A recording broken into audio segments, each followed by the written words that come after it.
बघा मित्रांनो, अण्णा मला खास भेटायला आले ते आज तळ्यावर. आणि अण्णा म्हणले, सोनूभाऊ तुम्हाला मी एवढ्या लांबून भेटायला आलो, काही आहे काही नाही. मी म्हणलं अण्णा थोडं बसा तुम्ही, आणि तुम्ही थोडं बसा, तुमच्यासाठी मी काहीतरी करून देतो म्हणलं. तर मित्रांनो, मी अण्णांसाठी मस्त एक जिलेबी बनवली बघा. एक जिलेबी मस्त तोडून घेतली, मुंडी तोडून घेतली, थोडं हळद टाकली, थोडं मीठ टाकलं, थोडी कांदा लसूण मसालामध्ये मस्त अण्णांना बनवून दिलं. अण्णांचं तर थोडं मस्त चालू आहे.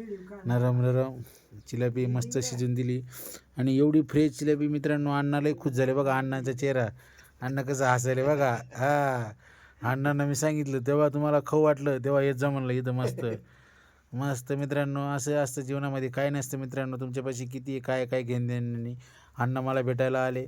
सोनूभाऊ म्हणले चला मासे घ्यायचे 2-3 किलो. म्हणलं अण्णा जरा थांबा, मासे तर नाही दादा, पण आल्या येऊस तर आपले पैसे आहेत म्हणलं. 2 चिलप्या एक अण्णाला बनवून दिली, आणि एक बघा ते अण्णासोबत आले तिकडं फ्रीजवर बसून खाते बघा. ते अण्णांना गाडी चलिता येत नाही ना, त्याच्यामुळे ते अण्णांसोबत आले. अण्णा मागं बसून आलेत, मस्त खाता येते बघा.